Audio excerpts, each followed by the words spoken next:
sitting around the table right now for a second with two of my favorite YouTube creators, Rex Bear. Hi, Rex. Hey, how's it going, Steve? And R. Wayne Steiger, and this is Steve Olson with WSO, and we're all going to sit around here and talk about, I think we're going to start out by talking about human consciousness, if I'm not mistaken, right? Sounds good to me. Yeah. All right, so Rex, here's what's really getting me. You and Wayne are hitting a nexus point, and I wanted to get you guys together and just kind of, I want to actually interview both of you together, if you guys don't mind. Sounds great. Let's go. I'm ready.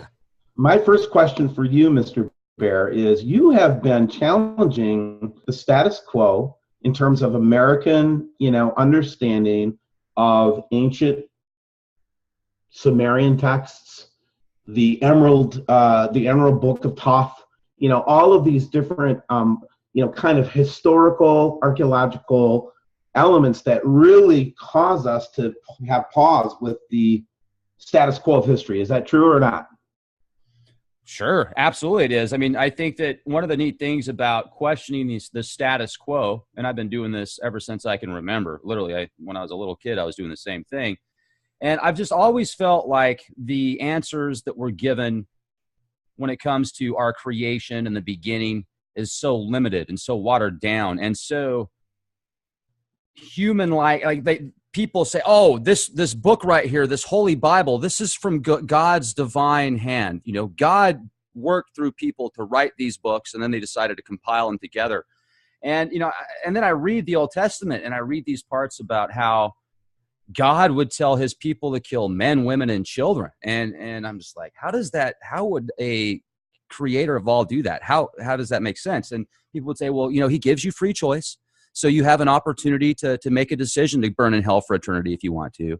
That's your free choice.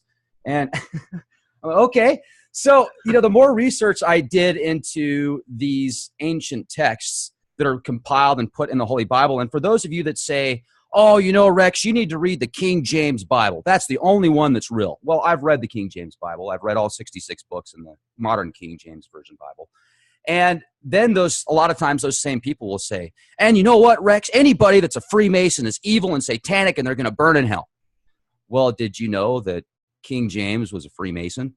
And did you know that I can verify that? And I can even show you the mural in Scotland where he became a Freemason. And I don't even care. I don't care if you're a Freemason. I don't care if you're a Jesuit. I don't care if you're a part of a mystery school. That means you're probably looking for enlightenment. Now, are there people out there that are bad apples in places of good growing fruit? Yes, absolutely. There's bad apples just about everywhere. So I think that the media does a really good job labeling one person or a few people, that group of bad apples, and making everybody look bad. And you really need to dive into where these texts actually come from. So I remember researching and reading and hearing a lot of chatter when I really started doing research on the internet, maybe, 10 years ago, 12 years ago. And people would talk about how, oh, well, stuff in the Bible is from the Sumerian text anyway. The stuff in the Bible is from the Egyptian Book of the Dead. But they don't even know what the Sumerian texts are. They don't even know really what the Book of Dead is. They just heard that before on the internet, so they repeat it. And there's so many repeaters out there that it just drove me mad. So I just decided, you know what? I'm going to do the research myself because that's how I can talk about things instead of just repeating stuff. And I really started diving deep into these Sumerian texts. I've read, I would say at least 100 of these Sumerian texts that were translated via Oxford scholars. And I think one of the nice things about not reading the Zecharia Sitchin books yet is I can have a perspective of what the scholars looked at these texts as versus what somebody that put together some amazing books and literally changed people's minds on the way they were created. And he has a huge influence over society still to this day, Zecharia Sitchin, whether you love him or hate him. So I think it's good that I can actually look at the scholar side. And now I'm actually going to read through his books and see the comparisons. Now, what I can tell you folks is for those of you out there that say Nibiru isn't real, well, the Sumerians certainly looked at Nibiru as real. But on top of that, I don't think that there's a 3,600-year cycle, doom cycle to Nibiru. As a matter of fact, I can't even verify Nibiru is anything more yet than a city in northeast North America. Now, there's many of texts that are in these Sumerian translations that talk about Nibiru also being in the heavens, and the primeval city of the creator, the primeval city where the creation of the gods that decide the fates of the black-headed people is. And they often refer to the manipulation of the black-headed people. And you see all these ancient texts that show these beings as being larger than the other little earthlings, the little humans, and it also shows them to have a higher status. So my question is, did these demigods, the Anunnaki, and also if you talk to a Sumerian scholar about the Anunnaki folks, make sure to use the term that they would use, the Akkadians, because the Akkadians are the Anunnaki. You know, somebody says, oh, the Anunnaki aren't real. Zechariah Sitchin made that all up. Well, the Anunnaki are the Akkadians. They're one and of the same. And then you could even go back and read about the Errata people that talked about the Anunnaki that predate the Sumerians by at least 20,000 years. So we're going back to 27,000 BC right now, folks. And these are the guys that built Göbekli Tepe, these amazing temples of antiquity that people call the oldest temples in the world. I don't think they're the oldest. I think they're the oldest that the public knows about in most realms. I will tell you this, it's fascinating. And then for the people to say, oh, well, they could build those temples, but they didn't read and they didn't write. How does that make logical sense, folks? So when you start to kind of connect the dots about these Sumerian gods and these deities, a lot of these readings that I've read talk about cosmic events, talk about solar events, and they will use people that have specific positions of power, you know, a certain status. Like, for example, if you work for a Fortune 500 company or a Fortune 100 company, I worked for a Fortune 100 company for several years, and there was project managers, district managers, there was, all sorts of different managers and CFOs and CEOs and everything in between. So maybe when these people read these texts and it talks about Enki and Enlil, a lot of times they'll get confused about if that's one person or if that's an actual deity. Well, it's several things. Enlil is not only a deity, but it's also a title, and it's also in reference to what is going on in the heavens, what's going on in the skies. So when you read these Sumerian texts that sound like plays and songs and stories, well, what they're doing is they're mimicking the stars, and they're linking people that have high positions of power at the time to those energy sources in the heavens. That is a form of invocation. That is a form of magic that's been around since the beginning of time, most likely, where people will see what goes on in the stars and the heavens, and they'll look at them as angelic or different energy sources, because in a sense it really is. In a sense, it's really our cosmic DNA, whether you want to accept that or not, that what goes on in the stars influences us here on Earth. We're all connected at the quantum level, at a frequency-based aspect. I'd like to take a segue, because when you've been going through this kind of rehashing of ancient texts and everything like that, is there ever references to human consciousness, and do we actually have the ability in our consciousness to, I don't know, create matter even, or do things like that? Is that part of what you've learned? Not necessarily through the Sumerian stuff. What I've learned through the Sumerian stuff is actually, I mean, man, there's just so many incredible links, Steve. I could actually probably do a 4-hour show or longer talking about the connections of these characters that go throughout history, such as Isis, Ishtar, and Nana. If you read this 7,000-year-old text about how she went to the underworld, she went to the netherworld for 3 nights and 3 days, and then it talked about how one of her followers, she said, you need to stay here and you need to cut yourself up. You need to lash your eyeballs. You need to lash your buttocks. You need to cut yourself all over the place. And if I can't make it back from the netherworld, you need to get me back. So then there was references to the wood pegging of Jesus to the cross, but in a different symbolic aspect. There's all these metaphors. And then she goes to the netherworld for 3 nights and 3 days, just like Jesus did. So it's just bizarre, all of these connections and these stories that have been told with different names and different characters. And then it makes me think about the solstice. And what you just said, Steve, I'm going to intertwine, because you said, well, is there I guess in a sense, yeah, consciousness, it does give you an idea, the more you read these things, how these people, especially thousands of years ago, would take the consciousness of the stars and they would mimic it here on Earth. And can you create things via mind? Well, let's look at the double slit experiment, where if you take a light source and you put the double slit on a piece of paper and you put that flashlight into that light source, it's going to come out in a frequency and a particle. So it's literally coming out as both frequency and particle. And then with your mind, you can manipulate which side you want to be a frequency or a particle. So it's just fascinating. And then you get into the possibility. And yeah, I guess, you know what, here's another thing, Steve, you're right, because it does talk about how, and this connects with Gnostic texts, this connects with even the Christian texts, about how in Revelation, when you read in Revelation, it says the number of man is 6 threefold. The number of man is 6 threefold. That is in my opinion, especially after you read these suppressed Vatican Gnostic texts that were almost completely destroyed, talks about the carbon atom, which is 6 protons, 6 neutrons, 6 electrons. So maybe there's a link there with the 666. And then the Gnostics feel that the demon, the mother demon of all, is matter. And that the original copy of Adam was actually a light being that wasn't stuck in a mortal body. And it was the demiurge that tricked Adam after they created Adam, and they realized Adam was greater than they were. They freaked out, and they tricked Adam into going into this physical body, into this mortal body. And the Gnostics even talk about how they're still attacked to this day, and Adam and Eve and their bloodline is still suppressed to this day because of the hegemony that the demiurge did not want to lose. And you read about these texts in the Greek mythos, the Sumerian mythos, you read about it in the Egyptian mythos, and it all connects. So where does that mean that actually happened? I mean, that would make the most logical sense. Or were there these time travelers that were like wanting to create some type of tabloids? You know, they're like, oh, let's just make a bunch of crap up, and so people don't know what to do. Or was there a race that literally came from Nibiru? And I want to talk a little bit more about Nibiru because I think this is important. I do feel that there could be a Nibiru from either the Pleiades star system or from the Sirius star system. And here's why. When you look at these Sumerian tablets that that'll show like 7 dots, the 7 stars, the 7 Pleiades, that's the cluster of the 7 sisters, one of the brightest areas in the stars. And then you'll also see this huge star that is most likely Sirius. And then you'll see Orion's belt. You'll see the 3 stars that connect with Orion's belt. Then you find out the Great Pyramids of Egypt and the Great Pyramids in Mexico link up to Orion's belt. So it's just fascinating when you find all of this and you kind of intertwine it all together, and it makes you realize that these writings doesn't mean that stuff didn't happen, because a lot of stuff in the Bible, in the Old Testament, the New Testament, I feel actually did happen.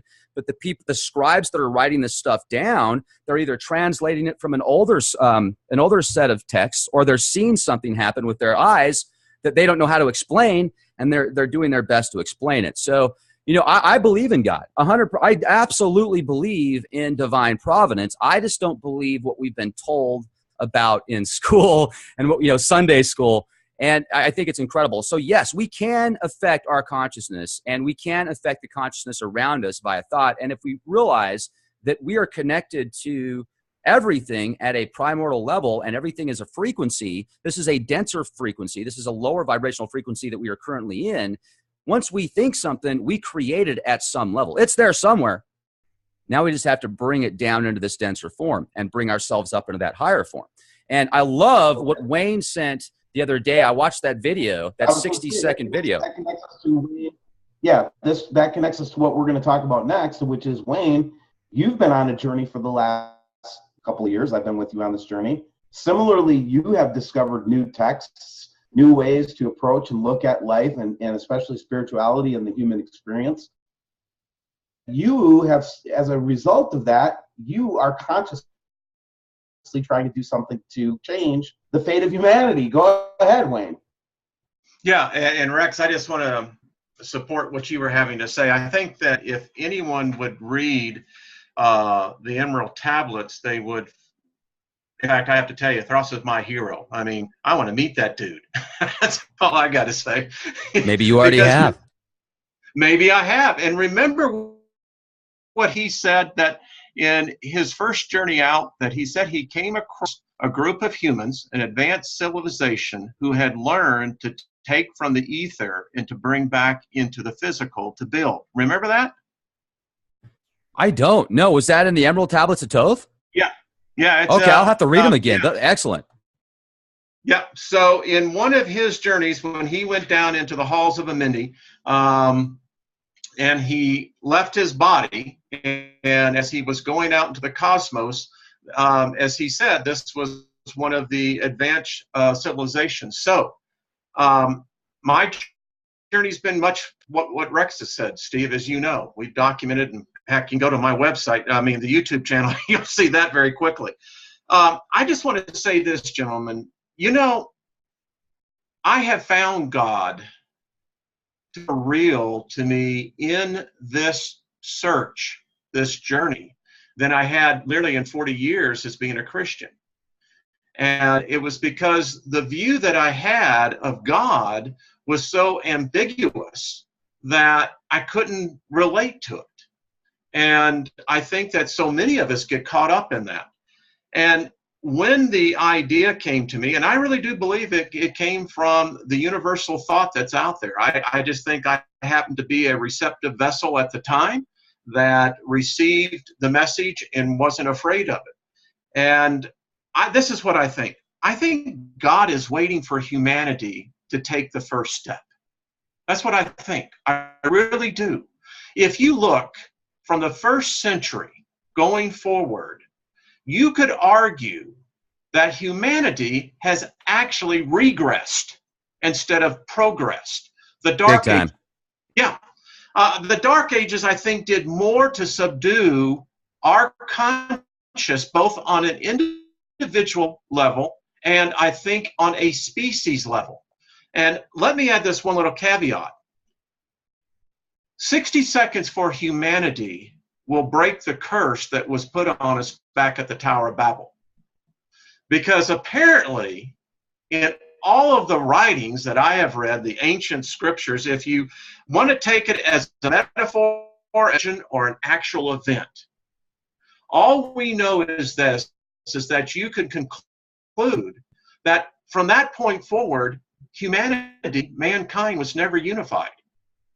And the gods so feared this unity of thought, for they said, if man ever unified in thought, there is nothing that they will not be able to achieve, accomplish, build. And I believe that this started about 300 years ago, this awakening. And it began to stir. And I'll end this point, Steve, to your question.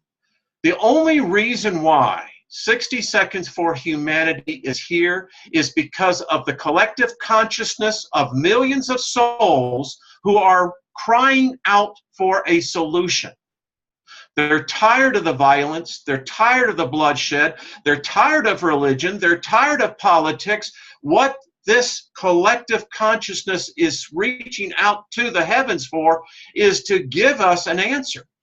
And if we could come together for just 60 seconds out of 525,600 minutes, and together celebrate. And celebrate for the fact that we were born on this planet, that we are a part of a species. It makes us connected. Gentlemen, I ask you both, and I'll take the floor. I'll let you have the floor, is this. When's the last time our species has ever celebrated anything? December 25th, they celebrated going out and spending all their money on plastic stuff for Plastic Jesus. Again, I go back to, I'm not sure that mankind, I don't think you can point to anything in recent history, and what I mean in the current epoch, which would be a 5,000 to 7,000 year window back, where all of mankind came together as one and either celebrated or got together and built one big project outside of the Tower of Babel. That's the only one. And by the way, when you think about Nimrod, the guy that was vilified for even attempting, do you guys remember what they were trying to build? The elevator to heaven. Elevator, yeah. A skyscraper. Right. They were trying to build their own access to the throne, basically. They were just saying, look, we've had it with the intermediaries. We've had it with the priests. We've had it with all y'all. We're just going to take and build our own direct route to the Creator. Yeah, I think mankind was also maybe pissed off. We just got wiped out with a flood. Yeah, and they're just like, all right, we've got to protest a little here on this issue. But can I say something about the flood real quick, if you don't mind, Steve? Just real quick, because a lot of people feel that the flood happened because everybody on the planet was evil. And that was the only way for God to eliminate these giant Nephilim and these huge monsters and all this nasty stuff. And I can appreciate your thought process, although I certainly have never agreed with it. And here's why. First of all, to put more faith in people being that wicked back then to where God had to kill everybody. I mean, you don't think there was one person at the time that was good? You don't think there was a baby that was like 3 months old that was good? You don't think that there was an 8-year-old that was just playing out in the fields with his friends that, you know, they were good?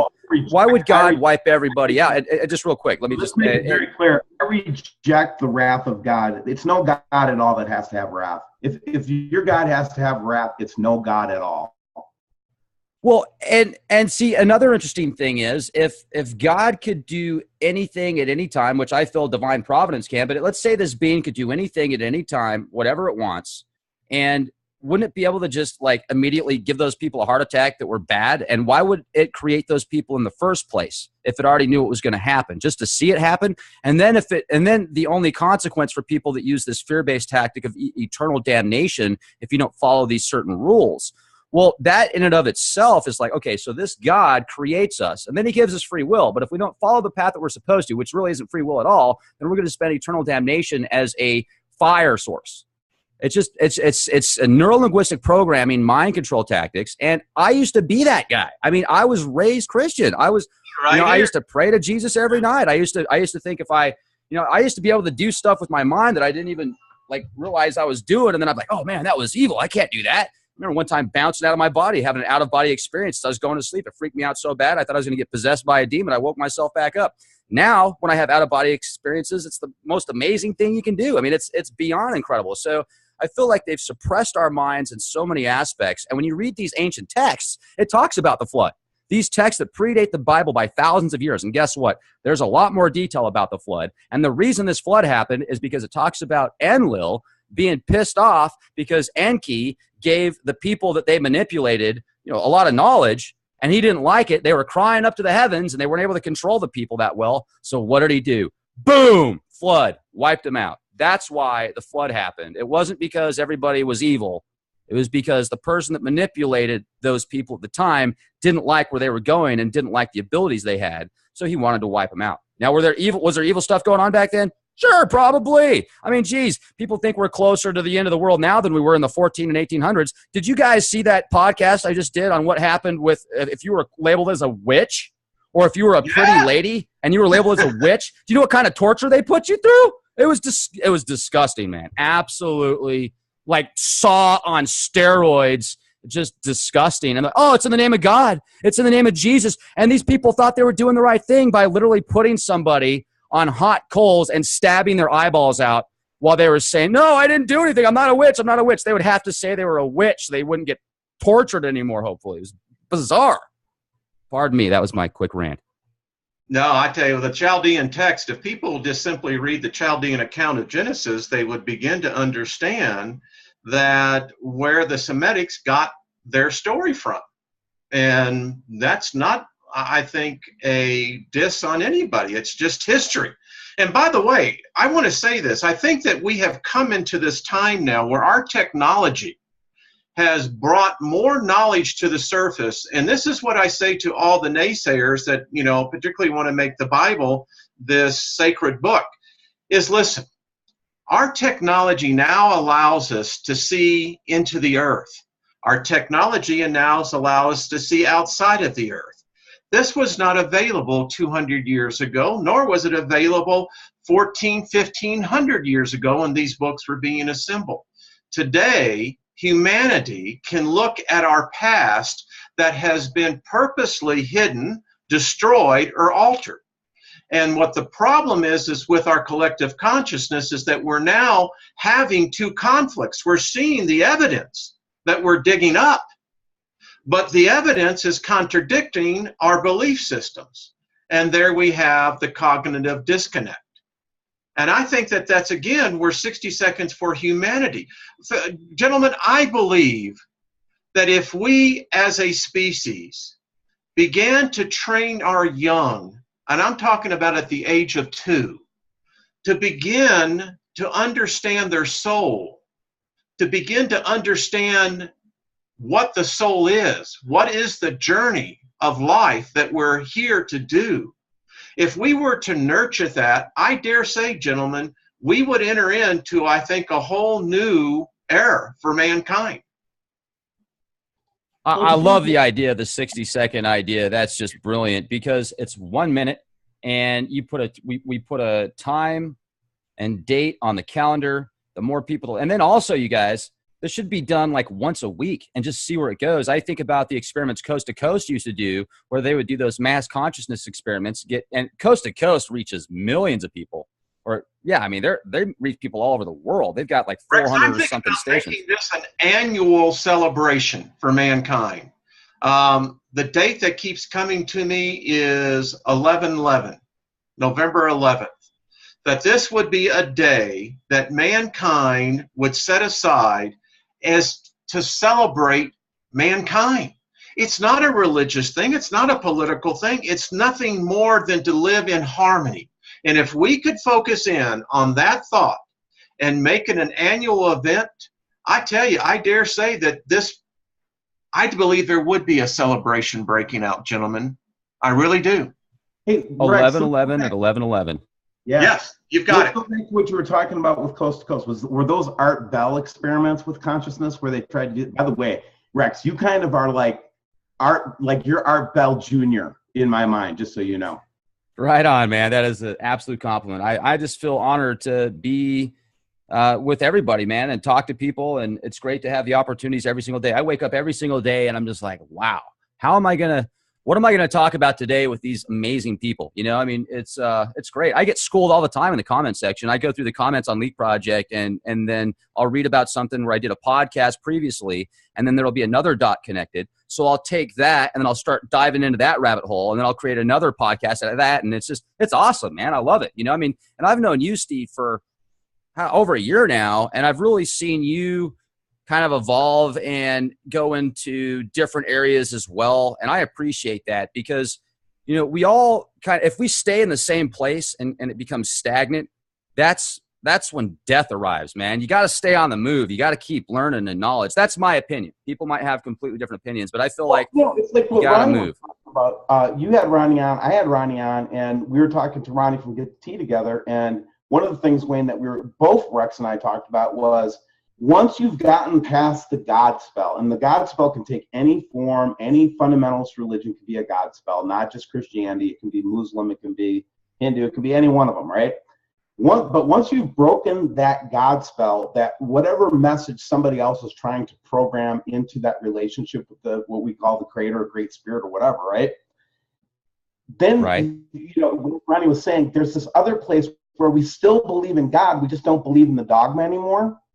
And he said that's when we become like Jedi. Do you remember that? Oh, yeah. And I kind of believe that a little bit. I kind of believe that there's a Jedi type, I don't know, set of arts or knowledge where certain people of light, you know, light workers, rise up at the right time. And that's where I think that with something like 60 Seconds for Humanity and all the educating you're trying to do on the Leak Project, man, I just see it's getting bigger and more exciting all the time. But Wayne, what is going to happen with 60 Seconds for Humanity? Where does it stand right now? What can we expect out of this? Yeah, thank you, Steve. I appreciate it. By the way, I just saw the Guardians of the Galaxy, the second installment, and I left that movie beginning to think that all my life, what I've been taught was basically, instead of planet ego, was God ego. And we were trying to always figure out God's ego. And it turns out God doesn't have an ego. And I think that this ties in to 60 Seconds for Humanity. So what we're trying to do, first of all, Rex and Steve, is that we'd like to get 1 million likes on our Facebook page. So if people would go to and it's all one word, 60 Seconds, numeral for Humanity, like our Facebook page. I can tell you, Steve and Rex, that we have gotten approval from the IRS. The name has been approved, so we're just now waiting for our tax-exempt ID number. We're looking to have someone build the website out and to host it. And since we are going to be a tax-exempt organization, we're willing to give tax receipts for services rendered, and we're going to put up on the website for 60 Seconds for Humanity, because this is going to be an annual event. You know, it's the first time when every baby takes that first step to walk. Some run, some walk, some stumble. And the fact is, we're going to get better at this. You know, maybe someone said to me, well, Wayne, what if you only get 1 million people together? I said, are you serious? That's a success. I think we can reach 5 billion. The technology is there. We can reach 5 billion people, gentlemen, around the world at the same time. And we're just looking for volunteers. Spread the word. If we begin to understand that there's hope, we don't have to take the killing anymore. And just because you may be a veteran who may be at home and because of wounded and you don't feel like you have a part, you do. You can now become all of us. And I told someone last night where I was at, they said, well, we're just an individual. I said, but the individual is the answer. I said, if we as individuals start collecting ourselves and come together with a unified thought, and she got the biggest smile on her face. I mean, this woman was in my same age, in her 60s, and she said, for once, you make sense. So, guys, that's what we are. If we join together, we can put our difference to a side. We're people. My God, I'm tired of these gods wanting human blood being spilt. We have spilt enough of our blood. There is enough hatred in this world. I say it's time that we take personal responsibility, join hands collectively through thought, and let's change our destiny. That's what I'm talking about. Hello. Yeah, that's all that we're talking about. You know what I mean? That's all any three of us are talking about. But Rex, before we let go, though, what was your recollection of the results of those consciousness experiments back in the day? Do you remember? Oh, yeah. They were so effective and so powerful, they quit doing them on the air. Oh, really? Yeah. Do you remember Wow. There was a couple of weather manipulation examples where they were able to create rain in a certain area. And I'll have to go back and listen to everything because there were several times they did it, and then they actually, they quit doing it because anyway. So yeah, another thing for a reason, right? I got an email earlier.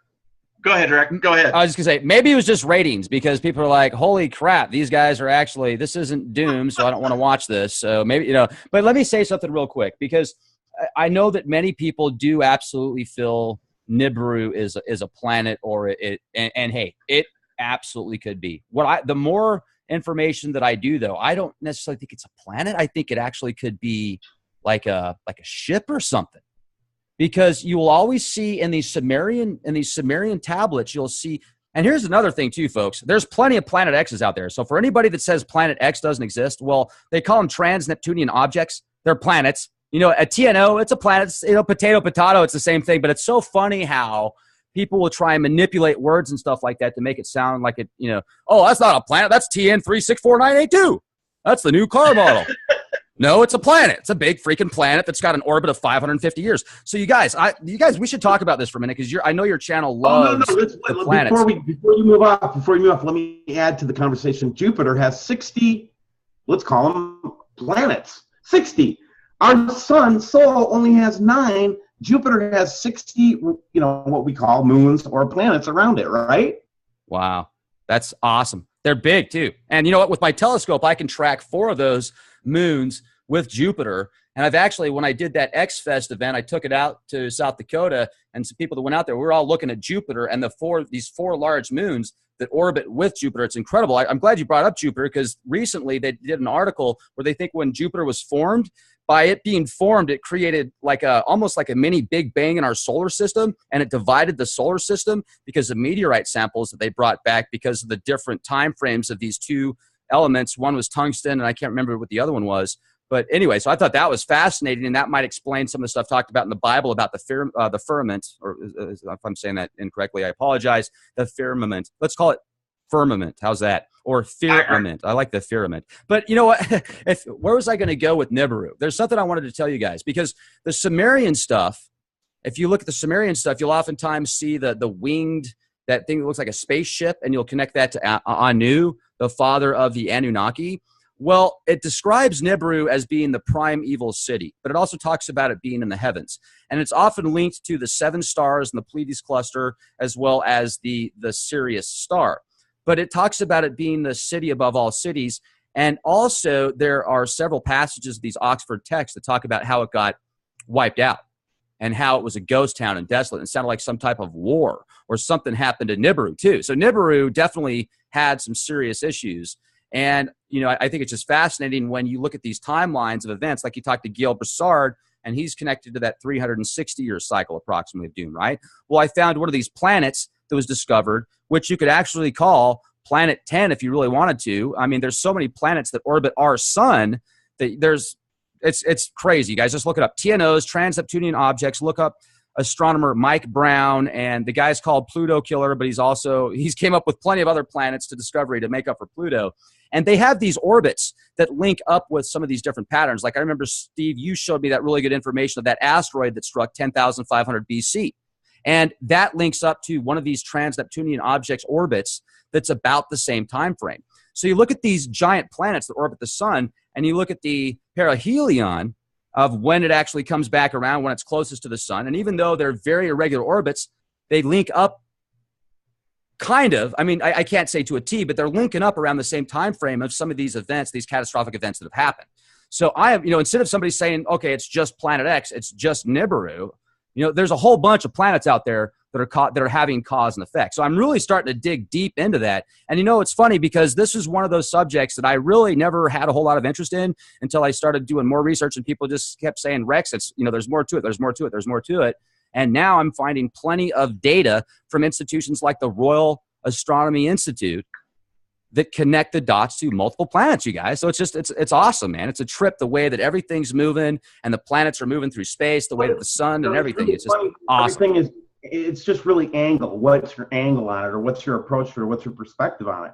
And this is kind of the question that we've been asking at WSO, and I think it's been contributing to our recent growth, is we're saying, well, what's important about that? All right, so I see a big red thing in the sky. What's important about that? Well, it could be a threat. Sure, it could be a threat, but it hasn't been so far that we can tell, right, in a big way. Exactly. Well, let me ask you something, gentlemen, if there is, and I believe in the book of Ezekiel, it talks about a planet Earth here before man was here. It talked about a city that was desolate and the ground was heaving up and down. We know now, they came out yesterday and said that all suns have binary stars. Where's ours? Right. They also said exoplanets are now reality. Every solar system has them. And I get all that, but here's my question though: is as a species living on this rock and no way to get off of it that I can think of right now, anyway, in our current biological form, what is important? Well, what's important is how do we pull through such an event, if that is going to be the case, or any catastrophe for that matter. It could be anything that could happen to this Earth. This Earth goes through changes like crazy. Within 100 million years, the Antarctic went from tropical rainforest into 2 miles of ice. So don't tell me that the Earth isn't a dynamic, shifting planet, right? So my question: collective consciousness move an object? What's important? What's most important to us as humanity? What is most important to us? Living. Yeah, survival. Well, I think let's not even say survival. I think it's just life. But Steve, let's say it shows up tomorrow. We're not prepared, but I believe 60 Seconds for Humanity will begin to train us that maybe the day when it does come up, we could move it with just the collective consciousness of thought. Now Rex is scared and he went off the air. Look what you did. Oh, I'm right here. I was thinking about something else as you were talking about that, and we can save that for another podcast. But if you can literally manipulate the quantum level, then why can't you manipulate a macro level? You can change the micro level, and as a group consciousness, wouldn't that make sense to be able to change the macro level? And that's another thing too, is your abilities, ladies and gentlemen, for those of you that have the opportunity to listen to this podcast, are nothing short of extraordinary, and it's been proven and proven and proven again. And are there people out there that literally worship the devil for powers? Yes, folks, there are. There's plenty of people that admit they've sold their soul to the devil. And you know what? There's plenty of people out there that follow the light and are, you know, completely free of any bondage to any negative demon or deity or the devil or Lucifer himself, that are absolutely able to do things that you might look at as just incredible and, you know, woo-woo, or wouldn't think it's possible. And these, I've seen monks literally change their body temperature to the point to where they will, I've seen plenty of film, folks, you can look this up yourselves, at the coldest night of the year out in the Tibetan mountains, these monks will go out, they will sit down in their robe, and they will you know, do their chants and stuff like that, and like their body creates so much heat that the smoke, or not the smoke, but the snow around them melts. And the people that are recording this literally have these heavy fur coats on, and they're shaking and they're freezing, and you can see their breath crystallizing. You know, they're recording this, just freezing their butts off, while these monks are just sitting down doing their thing. And then I've seen these Chinese people do something similar in basement-like dungeon areas where it's really cold. They go in there, you can see their breath crystallizing. An hour into it, they're taking their clothes off because they're sweating so much. I mean, it's just awesome. And then you see people walking on coals, and, you know, some people tap into people's minds. Some people want to, some people don't want to. I've personally had out-of-body experiences, many out-of-body experiences. I've even gone outside of the real time zone into what people call astral projection, where what you see is more like graphs and charts and like geometrical patterns, and you'll see colors. It won't be like what you're seeing now with your physical eyes. But there's so many opportunities we have, and once you do those exercises, you can do mental exercises, and you can do other things, you know, I mean, but it's just like working out on a bike or on a treadmill, or working out on bench press or push-ups. It's the same thing with your mind. It's not bad. You can do what you want with your mind. It's like a car. What are you going to do with your car? You're going to be like that Simpsons episode, or not the Simpsons, the Family Guy episode. That's a whole other podcast, predictive programming. Nanu, nanu, nanu. Well, I often wondered this, you know, medical science still cannot figure out why the human body generates an electrical charge. I also don't understand why they think that we need oxygen to live when it's only about 21% of the atmosphere. And here's the interesting thing, gentlemen. When we breathe in what we think is oxygen at 21% of the nitrogen, etc., we get oxygen. So what's going on? You guys are blowing my mind. That's what's happening here. Hey, you know what, though? I just wanted to get you guys together. I really like what you're doing, Wayne. Rex, I knew you would like it too.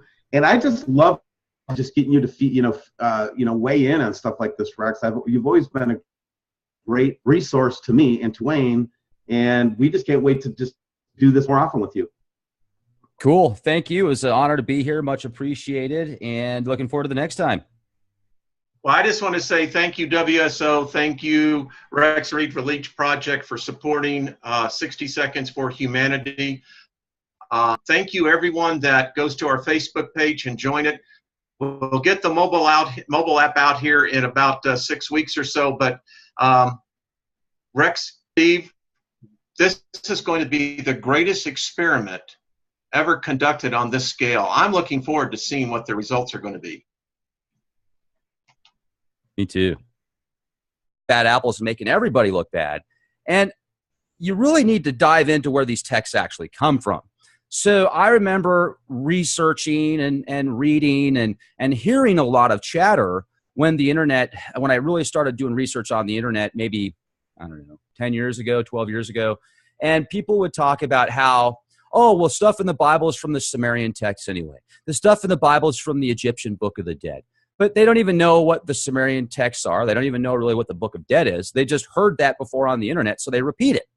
And there's so many repeaters out there that it just drove me mad. So I just decided, you know what? I'm going to do the research myself, because that's how I can talk about things instead of just repeating stuff. And I really started diving deep into these Sumerian texts. I've read, I would say at least 100 of these Sumerian texts that were translated via Oxford scholars. And I think one of the nice things about not reading the Zechariah Sitchin books yet is I can have a perspective of what the scholars looked at these. Quote of history. Is that true or not? Sure, absolutely it is. I mean, I think that one of the neat things about questioning the status quo, and I've been doing this ever since I can remember. Literally, when I was a little kid, I was doing the same thing. And I've just always felt like the answers that were given when it comes to our creation in the beginning is so limited and so watered down and so people say, oh, this book right here, this Holy Bible, this is from God's divine hand. You know, God worked through people to write these books, and then they decided to compile them together.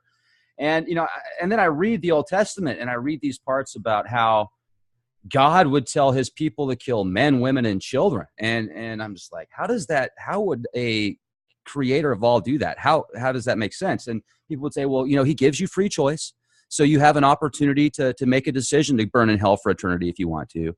That's your free choice. And okay.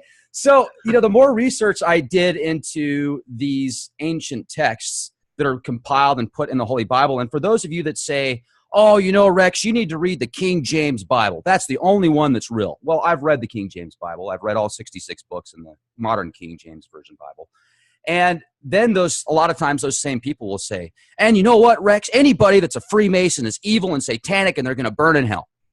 Well, did you know that King James was a Freemason? And did you know that I can verify that? And I can even show you the mural in Scotland where he became a Freemason.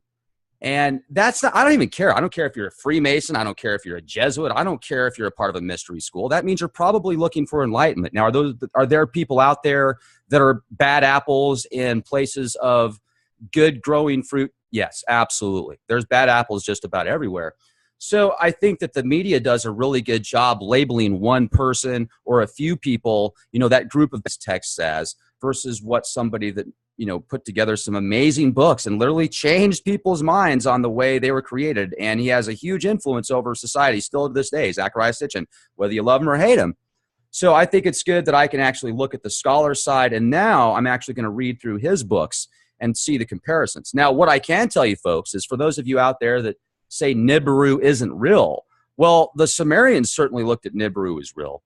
But on top of that, I don't think that there's a 3,600-year cycle, doom cycle to Nibiru. As a matter of fact, I can't even verify Nibiru as anything more yet than a city in northeast North America. Now, there's many of texts that are in these Sumerian translations that talk about Nibiru also being in the heavens and the primeval city of the creator, the primeval city where the creation of the gods that decide the fates of the black-headed people is. And they often refer to the manipulation of the black-headed people.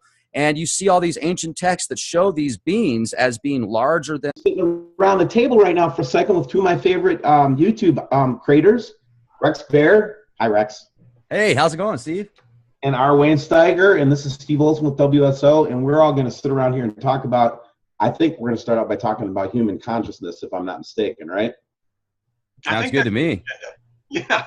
All right, so Rex, here's what's really getting me. You and Wayne are hitting a nexus point, and I wanted to get you guys together and just kind of, I want to actually interview both of you together, if you guys don't mind. Sounds great. Let's go. I'm ready. My first question for you, Mr.